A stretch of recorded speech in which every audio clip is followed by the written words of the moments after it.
Hello out there. My name is Laolu Akonde, and you are on to Inside Sources. Before my take today, let us pay tribute to elder statesman Chief Audu Ogbe, who passed away yesterday, Saturday, August 9. He was an outstanding Nigerian public servant and a man of unusual integrity in our politics. He featured here on Inside Sources, right here in the studio, making very insightful comments about our beloved country. We will certainly miss this devoted patriot.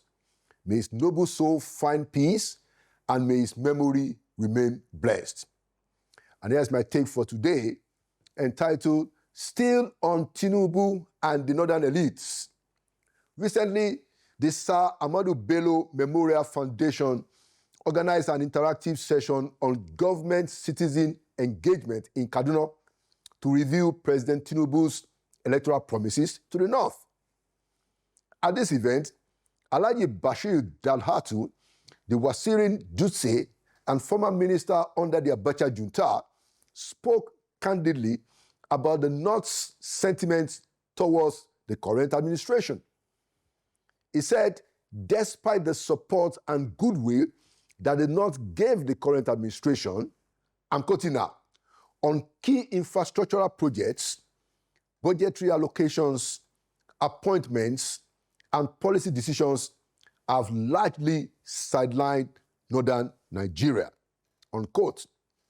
Dalhatu's sentiments echo the views of many northern politicians who have, in my opinion, fallen out of political fellowship with President Bola Ahmed Tinubu.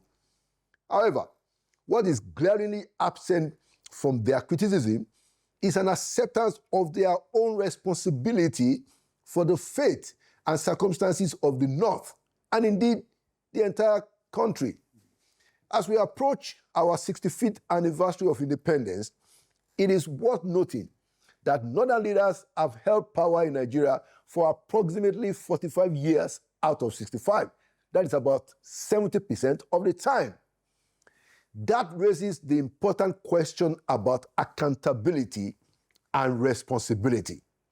With leaders like Prime Minister Tafawa Balewa, General Yakubu Gowon, General Murtala Mohammed, Alhaji Shehu Shagari, General later President Muhammadu Buhari, General Ibrahim Babangida, General Abacha, and also General Abdulsalami, and then late President Musa Yar'Adua. The North has had a significant, certainly undeniable impact on the country's trajectory and fate, up or down. In the light of this historical fact, it is imperative for critics like Dalhatu to reflect on their own roles and responsibilities in shaping the current circumstances in the North. And the same is true of some southern politicians also, by the way. Politicians who don't take responsibilities but instead blame others. We have them in the North and we have them in the South. Speaking broadly, there are three factors that define how politics is played in Nigeria and several places: grassroots politics, ethnic politics, and elite politics. Ideally, politics should be driven by genuine engagement with the majority of the electorate at the grassroots level. However, this is often reduced to mere lip servicing, with politicians paying mere homage to grassroots issues and grassroots people while prioritizing their own selfish interests. Now, this phenomenon is evident in the criticisms leveled against the current administration by some northern political elites, including former Governor Nasir El-Rufai, Dr. Abiy Kwakwanso, Alhaji Bashir Dalhatu, Buba Galadima, among several others. Their grievances against the current president seem to stem more from their own discontent than a genuine concern for the grassroots people of Nigeria or grassroots people of the North. The problem they highlight today are not novel, and that's the truth. These are cumulative problems and have been ongoing for decades before now. And so, how can it be that these same issues are now evidence, as they claim, of the current administration's marginalization of the North? How can it be? Now, make no mistakes about it. We must hold President Tinubu responsible today because he's in charge, and we must continue thoroughly criticizing and assessing his management and his leadership, which is fair game. Here on Inside Sources, I have raised critical issues regularly about the administration, and I will continue to do so in the public and national interest. However, the narrative of marginalization being peddled by some northern politicians is, in my view, a mix of selfish elite and ethnic politics. That's my point. Why can't Nigerian politicians, whether from the north or the south, take responsibility for the situation we find ourselves today as a country? Our problems are cumulative, and the condition of the north is not unique. If the north is marginalized, the south is not better off, particularly when it comes to the welfare of ordinary Nigerians. The hue and cry against the current administration is the usual elite and ethnic games that Nigerian politicians play, whether in the north or in the south. What can we do to elevate grassroots politics and promote a more inclusive and equitable society? Those are the things that we should be talking about. This is the question that we need to answer. And this is why we have been advocating here for a national, broad-based elite consensus. Enough of this ethnic politics and the selfish games of our political elites, whether they're in the north or in the south. And there you have it. Inside Sources. We'll be right back. Welcome back to Inside Sources. Today, we are leading the show with a conversation with an important legal mind, Mr. Ibrahim Wali, on a few issues that have happened in the polity, such as the arrest of Mr. Sowore, the issue of freedom of information regarding what is happening in NNPC, and of course, the issue around the campaigning that has started ahead of the time. So I'd like to welcome back to Inside Sources, Mr. Ibrahim Wali, an Abuja-based legal practitioner. Thank you so much, Mr. Laolu. It's always a pleasure to join you here to talk about all these national issues, and very important. Today is no different. Thank you so much. Yes. Thank you so much. Let's start with Mr. Sowore. Of course, it was released on Friday night. I think he spent, quite a little over 48 hours or thereabout. And what interests me in that case is that besides the fact that he has claimed that the petition that was written against him, that he didn't see, they didn't show him the petition, or at some point he wasn't aware of who were the petitioners, and so he refused to give a statement. And the police authorities are saying that, well, look, you have to give a statement. We have to take your statement. That seemed to have prolonged his detention. So I wanted to get what is the legal, what's the truth about it? What's the position of the law? Thank you for this question. When I read the communique of the Nigerian police, where they stated that his refusal to make a statement was the reason for his detention, I was set aback, because we all know, and it's in the law, Section 35, subsection 2 of the Constitution, for example, is very clear that your right to silence, or rather your right to remain silent, is guaranteed.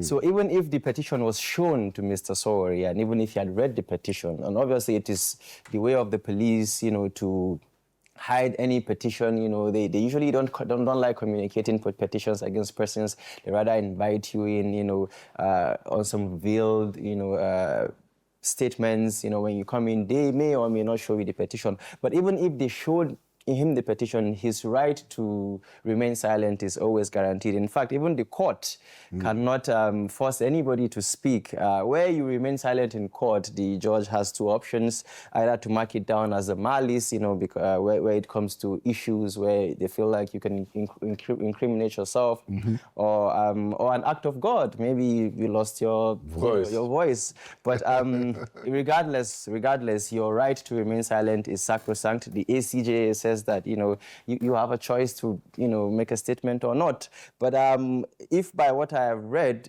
which is that the allegation is borders around forgery, and if it is true, then they don't need his statement. They only need to take him to court with an active evidence. You don't need a person's statement to charge them to court. But obviously, I remember speaking on this show that there's what is known as the tyranny of confessional statements. When you don't have enough evidence, you want to coerce or force somebody into writing a statement so that you can go and use the statement. For example, the Jackson's case. Right. I'm going to use a statement against the person. Right. But if indeed they had, done their investigation and they believe that, he was, he's at fault for all of that, they don't need his statements. But the law does not mandate anybody to write a statement to the police. So it is an aberration. It's absurd to say that his failure to write a statement is why they detained him. The law does not support that at all. At all. Interesting, because is that kind of confusion and lack of clarity that makes people to speculate that, well, maybe they just want to punish him because he has been quite, outspoken against. He held a protest just against, their salaries and their emoluments, and he brought in some retirees. Exactly. He has been on their neck, and Nigerians should support it basically because he has been exposing quite a lot of undoings with regards to the police. But his right to remain silent is sacrosanct, and it shouldn't lead to any detention whatsoever. Interesting. So, what will you say about those who say? And by the way, the protest that he led about the police pension, I would say that the IGP responded, brought them in and, engaged. At least he engaged. I don't know how it ended up, but he engaged in a very reasonable way. However, it would seem that the IGP, and this is how they are, is trying to punish Sowore. Do you hold that view that this was just meant to be a punishment, just like they did for Dede Farotimi, which was what, In fact, I believe that this is what it was, because if it wasn't a punishment, then there was no need for the police not to be transparent about it. If you have a case against a person, it helps the case for you to follow due process. It helps the integrity of the case. If you want to nail a person, you want to go to court, and you don't want to get the defense, you don't want to give the defense any option of raising any objections about due process, and you're sure you have a case, then you don't need to do all of these theatrics. But I think that it might be connected with what Sarah reporters have been reporting regarding the promotions and there are certain promotions in the police.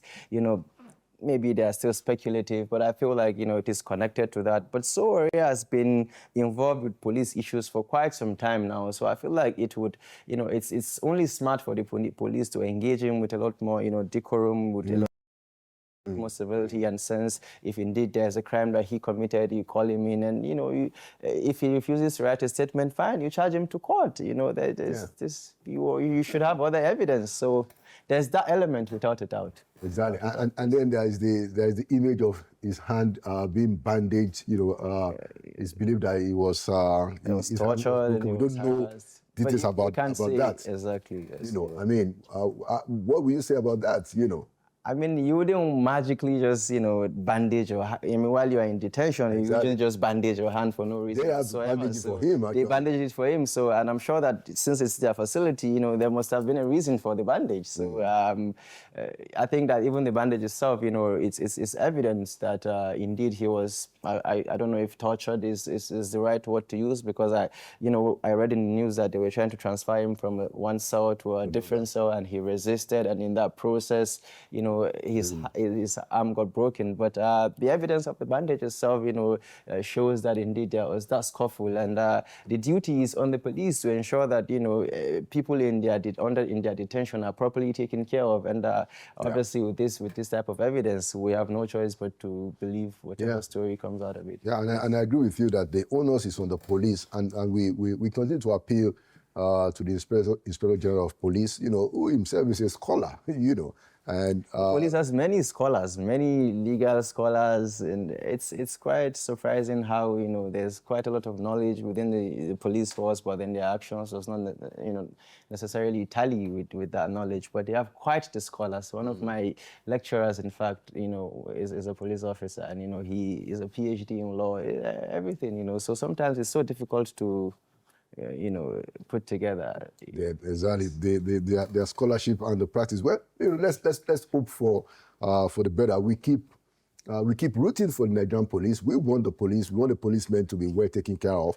And we also want the policemen to treat the people, the Nigerian citizens, decently and according to law. Yes. Very important. And we keep an eye on this Sowore case. But let's move on to the issue of the, in the past week, the news was all over the place that the EFCC had invited Mr. Bayo Ojulari, the GCEO of NNPC, and then, there are some reports about what happened, and the EFCC said, no, we didn't abduct him, and actually demanded, a retraction and apology from the said publication.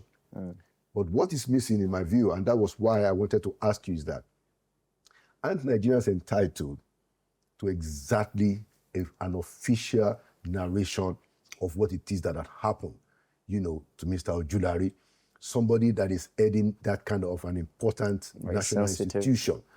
Should his interrogation be something, that is, covered up like that, especially when there's been a scoop and the story was all over the place? Shouldn't Nigerians have the right, especially based on the freedom of information, to make a request to know exactly what happened? I wanted to ask you, being a lawyer. Thank you. Nigerians do have a right, and based on the Freedom of Information Act of 2011, even before the act, there are a couple of constitutional provisions we can put together and say that we have a right, to have all this information.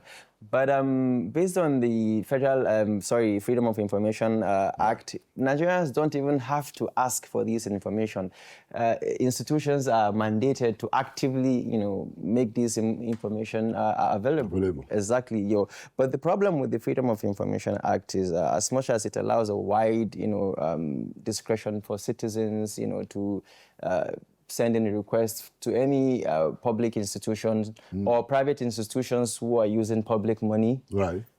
It also allows, especially if you look at Section 12, 13, 14, and 15, certain exceptions. And the thing with exceptions is, you can always find a way to, find shelter under the exceptions. So, for example, one of the exceptions is law enforcement investigation. Right. So if the information is going to hamper their investigation, by law, by the same Freedom of Information Act, they are allowed to, refuse, the disclosure of the information. But obviously, the law says that they have to give reasons for the disallowance. And if you don't agree with their position, you can now go on appeal after 30 days. And this is when somebody has filed. You have to, first of all, file a Freedom of Information request. It can be orally, it can also be in writing, and they have 7 days by the law, Section 1, 2, 3 of the FOI Act. They have 7 days to reply to you, to give you the information, or where they fail to give you the information, to tell you why they can't give you the information. And there are also penalties where they willfully refuse to give you any information, any public information. But like I said, there are exceptions, national security, national defense, which in my opinion is just too wide. Law enforcement investigation, personal, privacy information, like, your tax records, for example, maybe your health records, especially if you're not a public official, and, other confidentiality, positions like lawyer, client's privilege, for example. So the exceptions are quite wide in my mind. And if you look at the case of, for example, CBN and the Public and Private Development Center, they went to court because they wanted to find out, information regarding the contracts between CBN and System Tech, which are to do, or the federal government, which, are the owners of the remitter payment, network that we all use, to pay to the government. So they wanted to know, okay, who owns, the processes, who gets what, how many percent is the System Tech getting paid, what about the federal government? They wanted all the information. The CBN refused to disclose the information. They went to court. The Federal Court agreed with PPDC that indeed, this information should be disclosed. But when they went to the Court of Appeal, CBN successfully overturned it, or the Court of Appeal overturned it under one of the exceptions, third-party confidentiality. They said that, because System Tech is a third party, they cannot give the information. So the Act gives and takes. So far, it has not achieved anything of note. All right. But what about the issue of the statement that the EFCC issued? So People's Gazette specifically did a news report that said a few things. Number one, that the NNPC GCO was, abducted, arrested, certainly interrogated. Forced to resign. Forced to resign, exactly, forced to resign, and all of that. Now, EFCC has not said that there was no interrogation at all, but they said that there was no abduction. There was no, forced to. And that they didn't force to. So they were very clear in their statement. Now, they are now demanding a retraction and an apology from People's Gazette. I wanted to ask you, what's your view as a lawyer?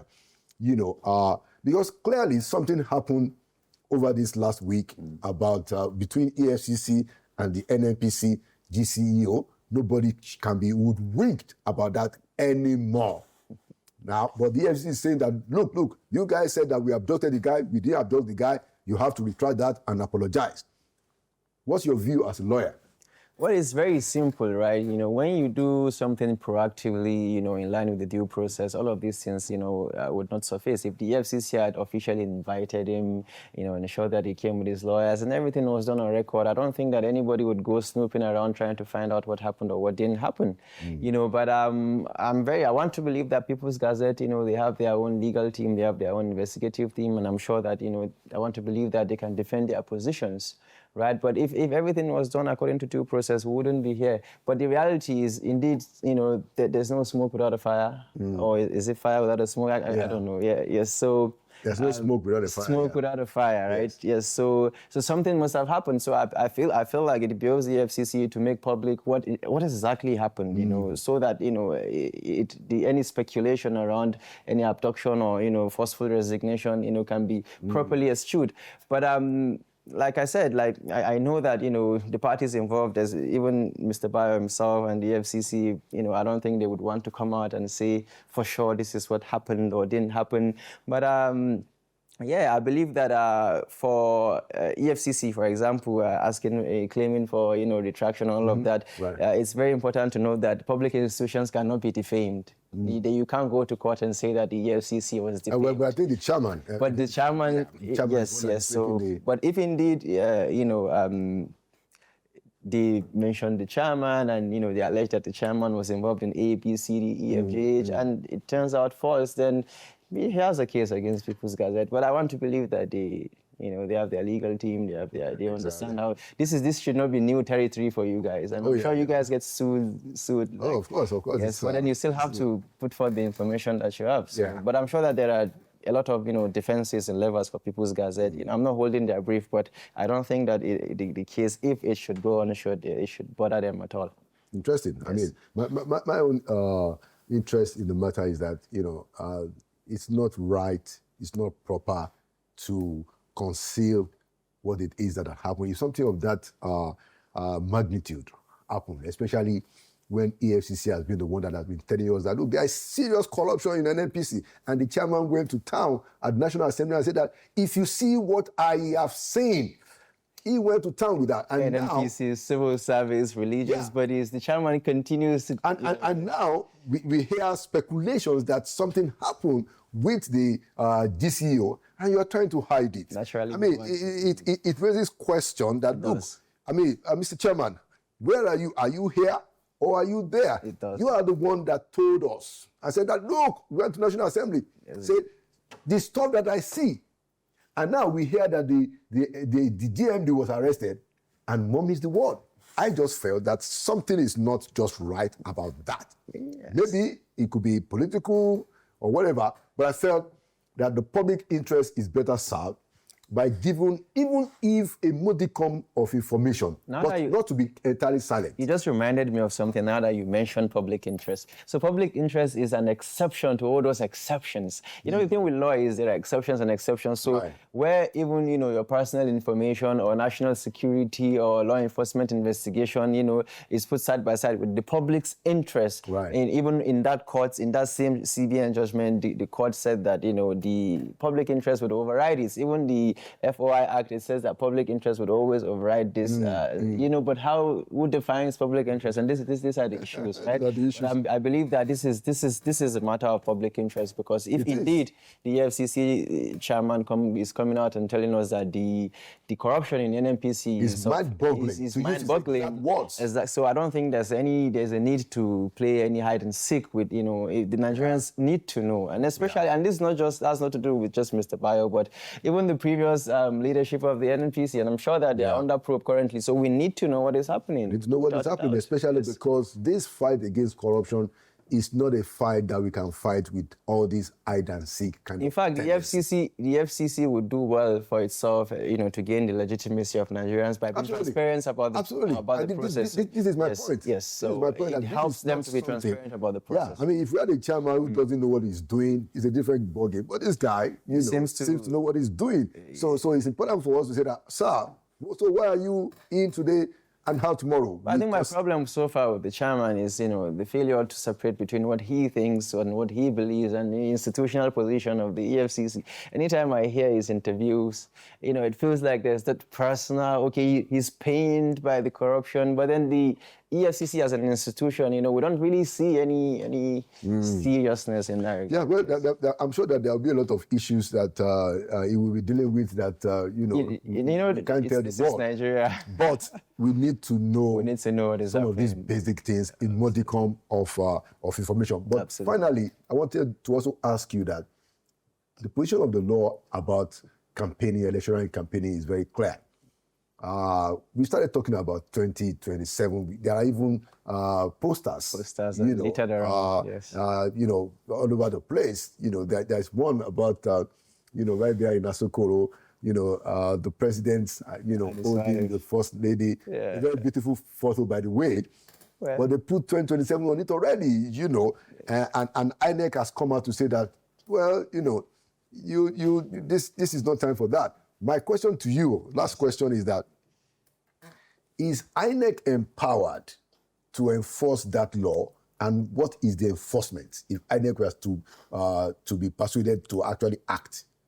In fact, INEC is the institution, you know, wholly and fully empowered to enforce the law. It's Section 92, 93, 94, 95, 96 of the Electoral Act of 2022. But also the police, the NSCEC, you know, they also have, you know, the AGF, they also have the power to you know, prosecute. So what can they do? It's to take you to court, because the offenses are not the fine. No, well, I mean, obviously it's the fine, but then, you know, the court has to decide whether indeed you fall within the, you know, but the INEC has to look at the situation and think that, okay, indeed you're at fault, and then, you know, take you to court or to the police or to the NSCDC, who can now, you know, take you to court. But it's spelled out in the law, you know. But the fines, if you look at the fine, for example, I mean, if you're fining APC or the president, it's 1 million naira, 500K here. Yeah, so that's a joke. So I don't think that is enough deterrence, you know. So, but if you see it, in fact, all the positions, down to the councillorship, chairmans, House of Assembly, everybody's campaigning, you know, in the full glare of everybody. And, even Mr. Peter B is telling us that, you know, you should vote for him because he's going to one time. I mean, he's saying that, you know, everybody is campaigning already, but there is this case where Falae versus Obasanjo, you know, presidential election petition in 1999 when Obasanjo emerged on the PDP. You know, one of their grounds was that, you know, Obasanjo campaigned, you know, within the 24 hours to election. You know, the law currently is, you know, campaign opens 150 days to elections and it closes 24 hours to the poll itself. You know, but the court said that, you know, they couldn't connect it to Obasanjo himself personally. So there's that plausible deniability that the law allows and says that, oh, it is just my fans. I wasn't part of it. I didn't, Mr. President can come out and say that I didn't sanction it. And I'm sure that he didn't have to sanction it. But more than that, the Electoral Act is clear as to the mode of campaigns. Even outside of that, there's no religious campaigns, no campaigns in religious places, mosques, churches, no tribal or ethnic campaigns, all of these laws are there. They have their penalties, but they are being flaunted. Maybe the orientation agency are not doing enough, in terms of really communicating these laws. That is why we have taken it upon ourselves to really share these laws. Me and my team, we call it We the People. We spread it out and put it in polling units as well, because there are laws against, for INEC officials. You have to do A, B, C, D. If you fail to do it, 1 million naira fine, 6 million naira imprisonment. For observers as well, for voters, for party officials. The Electoral Act, tries to cover all of these things, but it seems, these parts are, dumbed down for the more... subsumed. Yeah, so we've taken it upon ourselves to really aggressively communicate these things. Excellent work, and excellent comment as always. Thank you so much, Mr. Ibrahim Wali. It's my pleasure. Thank you for your insights. Thank you for your contribution. It's my pleasure. And thank you for always coming to Inside Sources when we need your insight. I'm always available. Thank you, sir. All right. Thank you. God bless you. Thank you so much. Yes, sir. And there you have it. That's the segment. Inside Sources. We'll be right back. Welcome back to Inside Sources. Today, we continue the conversation on the future of Nigeria, and I have with me a guest who has been here before, advocating for the release of Mr. Jackson, that Nigerian that is on the death row, and we are still hoping that the governor of Adamawa will do what is right, especially with the ruling of the Supreme Court Justice that showed clearly, opinion, of Justice Ogumiju. But today is our guest, and he has recently won the National Diaspora Merit Award that was given by the federal government under the auspices of NITCOM that is headed by Mrs. Abike Dabri. He won the National Diaspora Merit Award for the development of law and diaspora role model. He's a US-based international lawyer. He's an activist, a democracy activist. That was how I knew him in the first instance. And he has done quite a lot of work, especially in northern Nigeria. I'd like to welcome back to Inside Sources the winner of the Obama Bronze Volunteer Award, Mr. Emmanuel Ogebe. Thank you very much, Laolu. It's always a pleasure to connect with you. So this is a proper Inside Sources interview today. Okay.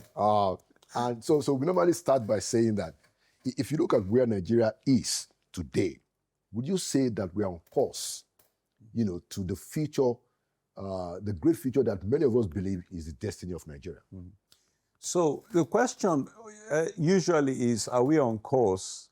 And for me, I've always said, are we actually not in reverse gear? And that's the question that needs to be addressed. Nigeria has not been on course for many years. And in many situations, Nigeria is heading back. And I will tell you that, just having come down from Mambila Plateau, it was so heartbreaking to be at the border of Nigeria and Cameroon, to see Cameroonian refugees. And one of them told me that, how can this country even work? Everything is corruption. Right. And he said to me, look, I hope I'm not offending you. But he said, when they bring food for us, there's a list of 7 security agencies that must collect their share before it gets to us. And these are people in IDP camp. These are refugees, from Cameroon. So when I heard that, it broke my heart, because Cameroon, we look at them as, look at Biya, is almost 90s, running for office. We are better, And I never forget, in Washington many years ago, a Cameroonian lawyer made me feel proud about Nigeria. She said, in your country, your president tried to run for third term, and people stopped him. I said, we look at Nigerians with awe. Wow. And I felt good. I said, so we're an example to other people. Now they've come here as refugees. Oh, wow. And they see the reality of Nigeria. And it is heartbreaking. Wow. So in your own view, Yeah.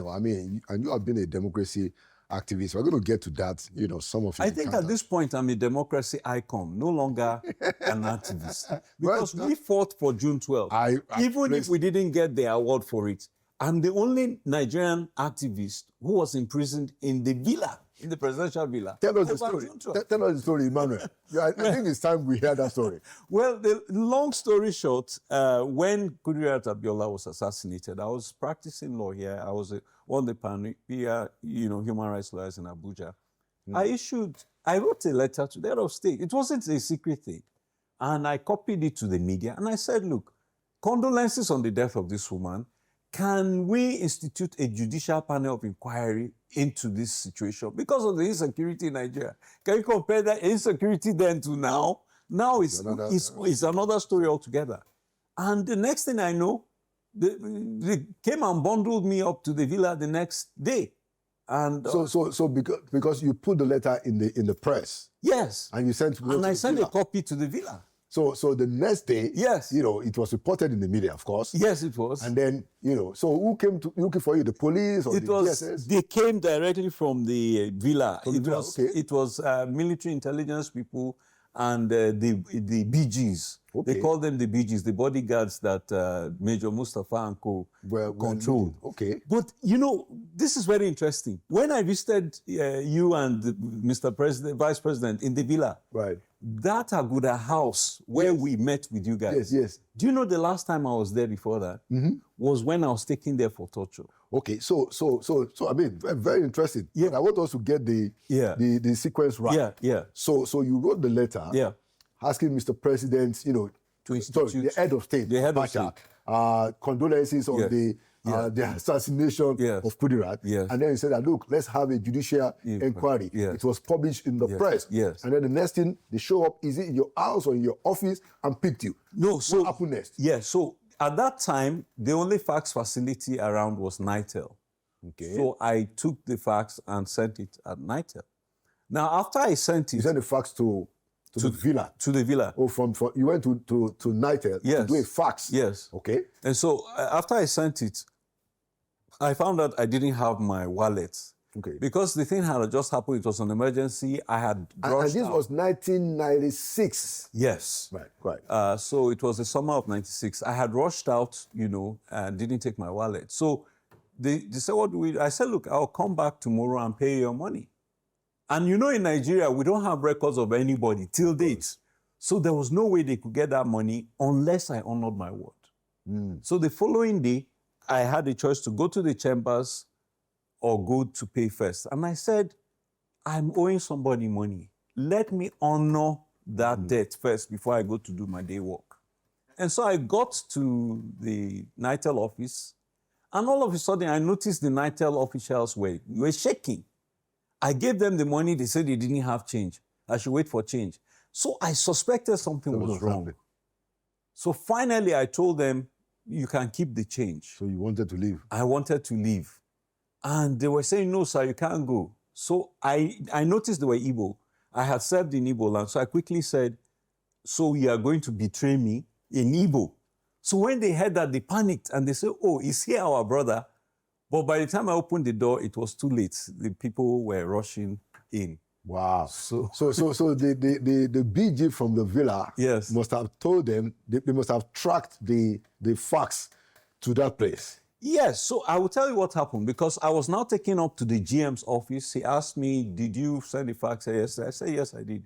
Where to? I said, the villa. So he said the villa people came and they arrested his staff. And the staff said, look, we only sent, we didn't write. Exactly. And these were Nitel staff. Yes. So he said he pleaded with them to release the staff on the basis that they were not liable. So the staff told them that, look, the man did not pay, and he said he's going to come back to pay. So the security people told them, you people must be stupid, that which Nigerian haven't received the free service will come back and pay. So they didn't believe them. Wow. So it was now that I came back that they alerted them that I was here. So they now picked you up? Yes, they came and took you to where? So the GM actually told them that, please, this man is an honorable man. That the fact that he came back to pay this thing shows he's a good person. Wow. So they drove me to the villa. Now, the interesting thing is I had been to the villa numerous times. I had clients in the villa. And usually they will stop and check my name on the manifest, and then I'll go in. This time around, we stopped. My name was not on the manifest, and the guards told them, we've captured the prisoner. And I was taken into the villa. No record of me. Wow. Yes. And so I was taken into the villa to gate 3. And that was where I was held. Wow. And they would take me. My first torture was there that night. In that gate 3? Gate 3. But the second torture was in the actual villa itself. So when did they take you to Aguda House? My third torture was in Aguda House. So what were they trying to get out of you? Now, it was just to punish you, or they were... It was the week of June 12th. So in their deranged minds, they were like, what is being planned for June 12th? Tell us. Yeah, I'm like, I don't know. You're just a lawyer. Exactly. In Abuja. So at one point they said, they were going to kill me. I said, okay, that's fine. Let me say my prayers, and you do what you have to do. And they were surprised. I think they were thinking I would beg. But there was nothing to beg about, Interesting. Yes, so that was... So the last time I was in Aguda House, when I met you and Mr. Vice President, was when I was being tortured. And I remember thinking to myself, if only people knew the blood that was shed in this place years ago for the democracy that people are now practicing, maybe there would be difference in attitude. Interesting. Very, very, very interesting story. Yes. That so you were tortured in that place. Yes. And then when we invited you, when Professor Ochibajo was vice president, you came to that same... I came back to that same place. But again, look at what just happened 2 weeks ago. The award. The award. And so NIGHTCOM decided to give me an award out of the over 20 million Nigerians in diaspora. They selected 20 people to be honored this year, and I was one. And I was hesitant initially. Should I take this award? And then when I read the letter, I noticed that they were going to give the award at the very presidential villa where I was a prisoner. So you felt that and it was going to justice. Exactly, and it was going to be during the 29th anniversary of my time in detention. Wow. And so I said, truly, the Lord has done this. Let me...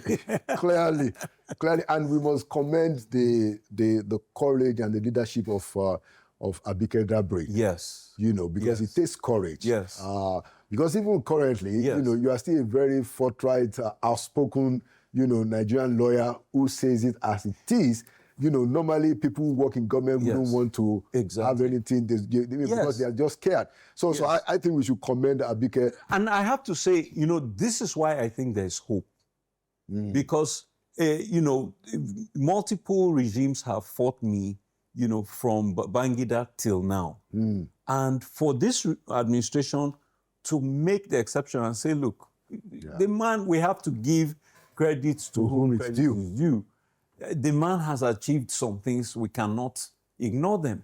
That tells me there's hope. Yeah. And I remember Abike was joking with me when she saw me at the villa. She said, this troublemaker is here. Let's call SSS for him. And I told her, I said, Madam, Mr. President and I were both in opposition together from abroad. Exactly. So, there is what they call good trouble. Exactly.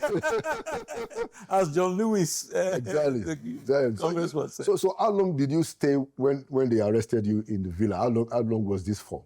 I was in the villa for 1 week. Wow. Yes. And it was sad because, like I said, I'm the only activist who ever was held in the villa. And the fact of the matter was, there was no plan for me to come out of the villa. So how did you make it out? Unfortunately for them, in the course of the investigation and everything, they found out that my father was a federal judicial officer. Okay. And that really put them in a bind. And by this time, I had managed to leak my whereabouts out, so I couldn't disappear. Remember, I was not on the manifest, so I was not supposed to come out. Exactly. So I mean, there's even no proof of you going inside the place. Exactly. Wow. In your own view, yes, what has to happen like you said very rightly, you are a democracy icon. That's the truth. I mean, I am a witness to some of the things that you did in the U.S. The U.S., exactly. Well, I guess you must have gone to the U.S. earlier. I came in '98. Yes. And I met you. Yes. There, and of course, like you said, even the current president used to come to the U.S. at that time. Yes. There was Nadeku and yes, things. exactly. We did a lot of protests. Yes. So when you say you're a democracy icon, it's true. I mean, this is what happened. I am a witness to that fact. Yeah. But the question is, so what do you think has to happen for us to actually turn the tide in the affairs of our country? Yeah. We have a president now who was one of the people, that fought. Yes. Hard. Yes. For democracy. Yes. And he still has 2 years. I'm still giving him the option. He still has 2 years. I'm still giving him the benefit of the doubt. Yeah. But in your view, what are the things that has to happen for us to turn the table? Last question. Yeah. To be very frank, the president's record is a mixed record. Clearly, the removal of the subsidy has created significant hardship for people. But, there are some who would say it's a bullet that had to be beaten. I'm not there yet. However, I was recently in Plateau State where, hundreds of people have been slaughtered in Benue and Plateau recently. And I was surprised at the impression people have there now. They're saying that this president is responding to the atrocities there unlike Buhari ever did. And I was amazed because Plateau was a state that went to Labour Party very easily. But these are the sentiments. PDP at the gubernatorial level, but I think Labour Party. But Labour on the presidential level. So that was a shocker to me. Now, I can tell you personally my own disappointment. Now, the Tinubu we knew, when I was country representative for the U.S. government, I headed a donor agency in Nigeria for the U.S. government, and I had interactions with... That's the development... US, Foundation, yes. The U.S. Development Foundation. Yes, and Lagos was so progressive. I was so impressed. When I went and met the deputy governor, I said, do you have projects do you want us to fund? He called his secretary. They had 25 files of projects that they wanted us as the U.S. government to fund. Wow. So I've seen what Tinubu is capable of in Lagos. Now, I never forget that he brought Enron barges on the Atlantic and was powering Lagos. Yeah. Very innovative. And so you can imagine my shock when I visited our recently late Minister of Agriculture, our Chief Aldogbe. I visited him last year, and he was lamenting that, look at this transatlantic coastal highway that they're doing from Lagos to Calabar. I said, I wish that Tinubu had invested that $11 billion in power, in electricity, because it would turn around the economic fortunes of Nigerians. Nigerians are so hardworking, so creative, but everything is against them. So we need to see a government that will boost Nigerians to be what they can be. And so, again, why I'm power focused is I'm coming from Mambila Plateau. Exactly. And till this day, do you know that in Gembu, which is a local government headquarters on Mambila Plateau, in Taraba State, there has been no light and no water for 1 year. Can you imagine? In local government headquarters. And that Mambila Plateau is the one that if they install that dam, it will power Nigeria. And our economy does not need to be rebased. It will be rebooted. We're now number 4 in Africa. If you invest in electricity, we will quadruple our GDP in no short time. I agree. But like we say, let's just hope that, if we turn it around. There are 2 other issues, that I would like us to raise, and then we conclude. And especially talking about this administration. Corruption and poverty. I think that the level of poverty in our country today, and it didn't start today, by the way, and I'm not going to hold this administration solely responsible. It's a cumulative problem.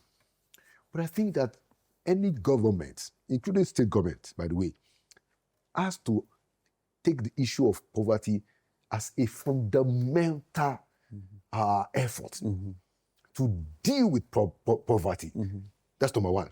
And then the extent of corruption, you just give us an example of what you saw at the IDP camp. The extent of corruption, it's like almost everybody's on the take. Yes. You cannot have a system that is so enmeshed in corruption turn around. Yeah. What do you think?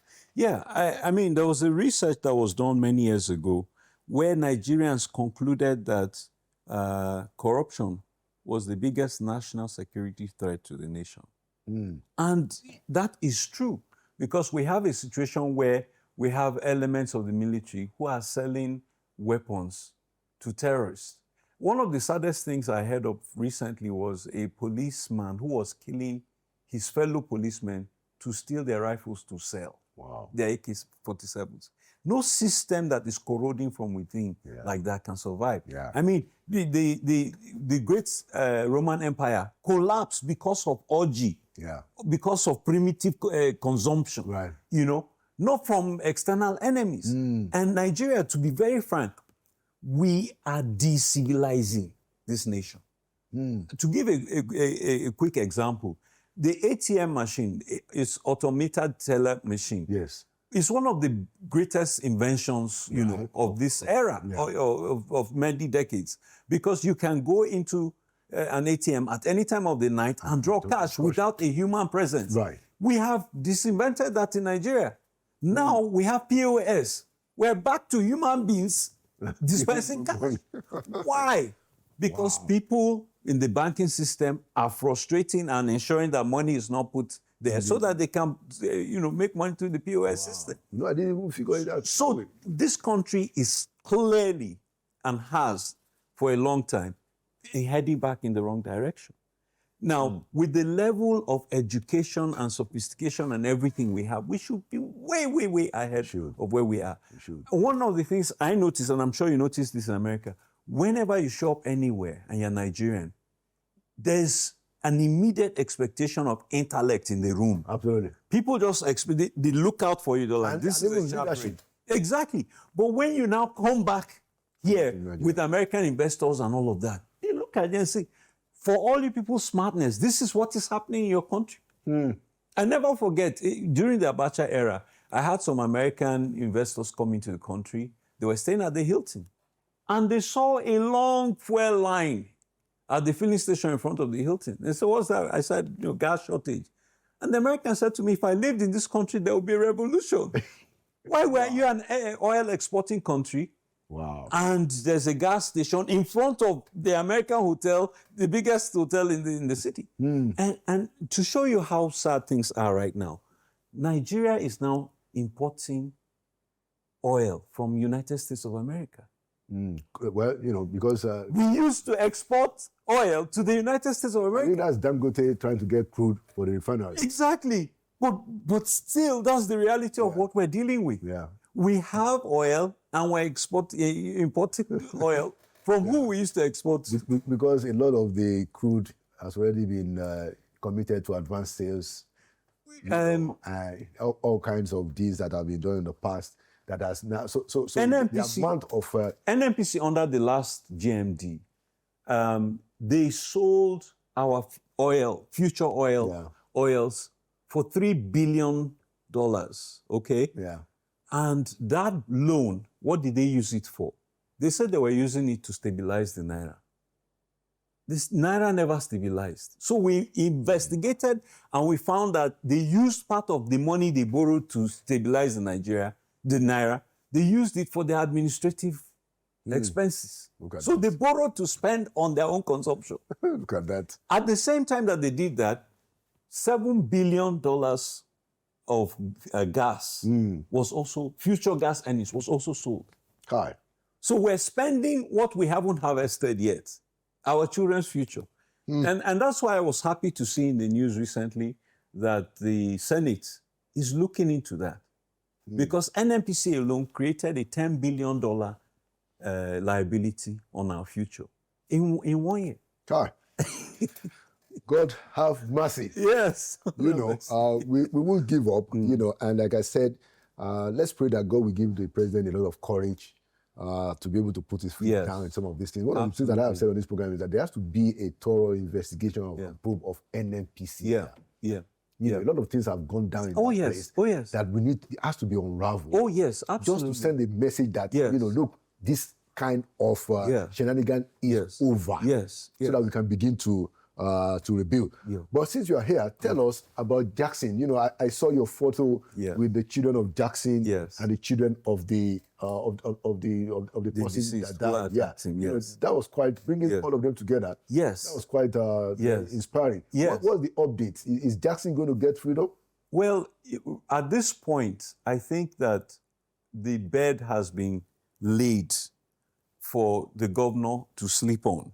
In other words, there's nothing else that needs to be done. The father of the deceased has said, pardon this guy. Yeah. The presiding justice of the Supreme Court panel has said, pardon this guy. That's Justice Ellen Ogumiju. God bless her very much. Yes, indeed. And, you know, the generality of Nigerians understand that this is a man that deserves. That was the fact that he was sentenced to death is a travesty. It is completely a travesty. Clearly. Now, I have to give credit to this show because the first time you interviewed me on this matter, Ibrahim Wali, the counsel, learned colleague who was here, pointed out something that we had missed, that the charge sheet said that this man stabbed the other man twice. But the Supreme Court judgment said it was thrice. And that thrice was excessive. So when he said that on air, I said, wait, what is this? We went back and looked for the charge sheet and found out that he was truly charged with 2 stabs, not 3. And then Supreme Court said 3. And the Supreme Court says 3. So we upon which they made the majority ruling. Yes, exactly. So we researched and we've discovered that it was the trial judge who made that error. Wow. And so I have prepared a petition which we're going to file with the NJC for the trial judge to be queried because her mistake is what has now condemned this young man. Yeah, interesting. To death. Hopefully, you know, we will get a reprieve. You know, Jackson will be saved. Yes. You know, and I commend your work. Thank you. You know, to try and even bring everybody together. Yeah. That's a big statement of reconciliation. It is indeed. And what we discovered, you know, because I just came back from Yola yesterday, what we discovered was that at the time of the incident, the families met and reconciled. Wow. In fact, it was your TV station channels that went and located the chief and interviewed him. I watched it on channels and I got in touch with the king of Numan. And we discovered that they actually had a meeting where they reconciled. Wow. Because of that reconciliation, the state was to bring the man's father as a witness. The man refused to testify against Jackson. Wow. So the trial was conducted without his permission or his consent or his input. Interesting. I tell you, it's so sad. It is sad. It is sad. But hopefully, you know, the governor of Adamawa, Alhaji Fintiri, will do what is right and bring this thing to a very good close. Amen. And thank you so much for your work. Thank you, sir. Congratulations on your award of the Nigerian Diaspora Merit Award. Thank you. And thank you so much for coming to Inside Sources. Thank you very much. All right. And there you have it, another edition of Inside Sources. Like we always say, Nigeria will prevail. Nigeria will prevail because we will not relent. Thank you for watching. My name is Laolu Akonde. And by the grace of God, I'll see you at the next edition.